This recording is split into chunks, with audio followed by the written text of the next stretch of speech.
Good morning friends. पिछले 2 दिनों से मैं वीडियो नहीं लेकर आ रहा था क्योंकि मैं दिल्ली में नहीं था, बेंगलुरु गया हुआ था। कल ही आया हूं और आने के बाद आज मॉर्निंग में इस वीडियो की रिकॉर्डिंग मैं कर रहा हूं आप सबके लिए। तो extremely sorry for last 2 days आप लोग के लिए वीडियो नहीं लेकर आ पाया। तो आइए एक बार आज फिर से अपने मिशन की शुरुआत करते हैं और आज का जो मेरा टारगेट है that is surface area and volume. तो सबसे पहले मैं बात करूंगा कि सरफेस एरिया एंड वॉल्यूम का वेटेज क्या है, क्या करना चाहिए, कौन सी किताब से करके पूरे के पूरे मार्क्स आप स्कोर कर सकते हैं। देखिए, सरफेस एरिया एंड वॉल्यूम बहुत एक बड़ा चैप्टर है, बहुत एक बड़ा एक्सरसाइज है। ठीक है, इसमें बड़े बड़े एक्सरसाइज भी हैं, चैप्टर भी बड़ा है और बड़े बड़े इसमें एक्सरसाइज भी हैं। लेकिन गुड न्यूज यह है कि जो लास्ट एक्सरसाइज है फर्स्ट टर्म बेस्ड क्वेश्चन, वो पूरी तरीके से आपके लिए, आपके इस पेपर के लिए डिलीटेड है। तो एक मेजर पार्ट, एक मेजर सेगमेंट ऑलरेडी डिलीट हो चुका है। अब मैं अगर बात करूं कि इस चैप्टर का वेटेज सीबीएसई बोर्ड के पेपर में कितने मार्क्स का होगा, तो मेरा यह मानना है कि 2+4 यानी कि 6 मार्क्स का वेटेज सीबीएसई बोर्ड के पेपर में इस चैप्टर का होना है। देखिए, एक हमारे पास जो सेक्शन है 2 मार्कर है, एक 3 मार्कर्स हैं, एक 4 मार्कर्स हैं। ठीक है, तो अगर 2 मार्कर्स में 2 क्वेश्चन भी आ गए तो एक 3 मार्कर्स में आ गया, तो 4 और 3 7 नंबर का। तो मैं बार बार यही कहता हूं कि +-1 मार्क आप ऊपर नीचे लगा लीजिएगा, लेकिन 6 नंबर का वेटेज तो इस चैप्टर से पक्का, बिल्कुल अच्छे तरीके से मैं बता रहा हूं कि फिक्स्ड है। तो वेटेज की अगर हम बात करें तो इस चैप्टर का वेटेज 6 मार्क्स है, तो एक मेजर वेटेज के साथ। हालांकि चैप्टर बहुत बड़ा है, वेटेज थोड़ा ज्यादा होना चाहिए था, तो वेटेज उसके अकॉर्डिंगली मैं मानूं तो कम है। स्टैटिस्टिक्स का मेजर वेटेज था, सरफेस एरिया एंड वॉल्यूम का वेटेज थोड़ा सा कम है। ठीक है, तो एनीवे चलते हैं। 6 मार्क्स हमें लेकर आना है, तो उसके लिए क्या प्लान और स्ट्रेटजी हम बनाएंगे। अगर मैं बात करूं एनसीईआरटी की बुक, तो एनसीईआरटी की बुक को मैं कहूंगा कि अगर सारी varieties of questions including solve example आपने अगर करा हुआ है इस चैप्टर से, तो 6 मार्क्स आपके 100% आएंगे। कहीं भी बाहर से कोई क्वेश्चन करने की जरूरत नहीं है। अगर अभी तक आपने बाहर की किसी किताबों को नहीं करा हुआ है और आप still you are very confused कि सरफेस एरिया एंड वॉल्यूम में मैं क्या करूं, तो आपको बाहर कोई भी बुक प्रैक्टिस करने की जरूरत नहीं है।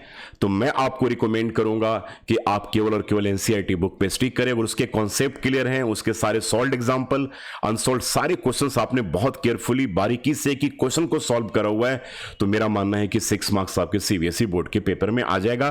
तो unnecessarily R S. Agarwal, R D. Sharma complete course in mathematics या कोई दूसरे सैंपल पेपर्स वगैरह अननेसेसरली करने की जरूरत आपको नहीं है, अगर आपने अभी तक नहीं करा हो। अगर आपका ये चैप्टर बहुत अच्छे तरीके से आप तैयार कर चुके हैं, तो उस केस में मेरा रिकमेंडेशन ये है कि आप एनसीईआरटी एग्जाम्पलर प्रॉब्लम के थोड़े से सिलेक्टेड क्वेश्चंस को आप कर लीजिए। उसके लिए मैं आप सबको एक वीडियो भी बना करके भेजूंगा, so don't worry about that. बहुत जल्दी भेजने वाला हूं पूरा 1 शॉट सरफेस एरिया वॉल्यूम्स की हम तैयारी कैसे करें, उसमें एग्जाम्पलर के भी बहुत सारे क्वेश्चंस हैं।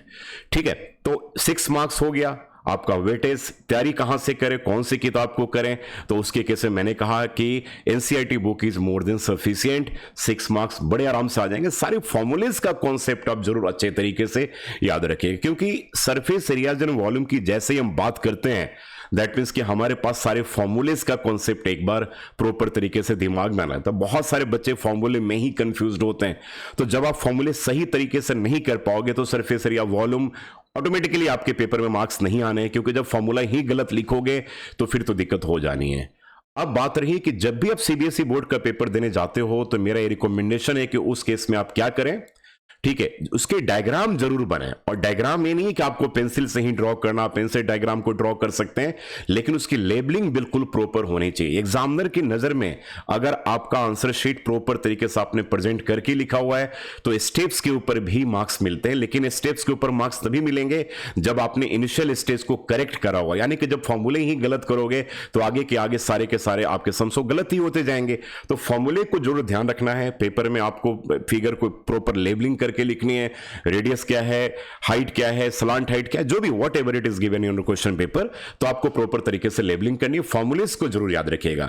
बड़े बेसिक से इसमें फॉर्मूले, जो जिन फॉर्मूलेस का आपने डिस्कशन क्लास 9th में भी करा होगा, थोड़े से यूनिक फॉर्मूलेज हैं जो फॉर्मूलेज आपको अच्छे तरीके से आपको एक बार याद करने हैं। जैसे हाइट ऑफ एम्बैंकमेंट के केस में क्वेश्चन पूछा जाता है, आपके एनसीईआरटी बुक में है।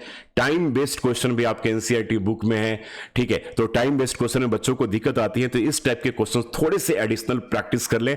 बाकी कॉम्बिनेशन ऑफ सॉलिड्स के क्वेश्चन तो आपके पेपर में एक आना ही आना है, ठीक है। कॉम्बिनेशन ऑफ सॉलिड्स से आना है, और एक है वॉल्यूम का जो, ठीक है, वन फिगर को रिकास्ट करके मेल्ट करके दूसरे फिगर में जब हम कन्वर्ट करते हैं तो सिंपली हम क्या करते हैं, उसके वॉल्यूम को कंपेयर करते हैं। तो 2-3 टाइप्स के क्वेश्चन है जो आपके पेपर में पूछे जा सकते हैं। बाकी एनसीईआरटी बुक बिल्कुल सफिशिएंट है।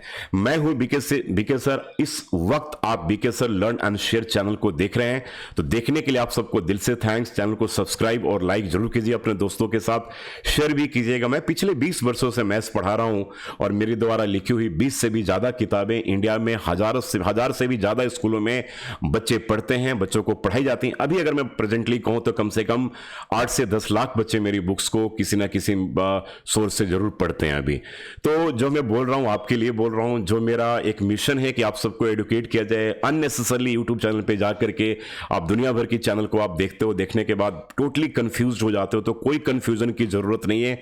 एनसीईआरटी बुक को ध्यान से एक एक सम को अच्छे तरीके से आप सॉल्व और अनसॉल्व एग्जांपल्स, अनसॉल्व भी और सॉल्व भी, जितने भी क्वेश्चंस दे रखे हैं सारे के सारे क्वेश्चंस को बड़े आराम से आप कीजिए। बिल्कुल टेंशन मत कीजिए, सीबीएसई बोर्ड का पेपर बहुत ही आसान आने वाला है यार, कोई टेंशन लेने वाली बात नहीं है, ठीक है। टोटल 14 क्वेश्चन से 2 घंटे का आपके पास टाइम है, तो बड़े आराम से आप पेपर कर लेंगे। इसमें थोड़ी कैलकुलेशन बेस्ड क्वेश्चन है आएंगे सरफेस एरियाज एंड वॉल्यूम में, तो आपको एक बार लिख करके प्रैक्टिस करने की जरूरत पड़ेगी। Thank you so much. इस चैनल को जरूर लाइक कीजिएगा, सब्सक्राइब कीजिएगा, और ये रिस्पेक्टेड टीचर्स के लिए भी है, ताकि टीचर्स भी बच्चों को एक एडुकेट कर पाए कि इस चैप्टर का वेटेज आपके सीबीएसई बोर्ड के पेपर में कितना आना है। Thank you so much again and God bless you. Bye, take care.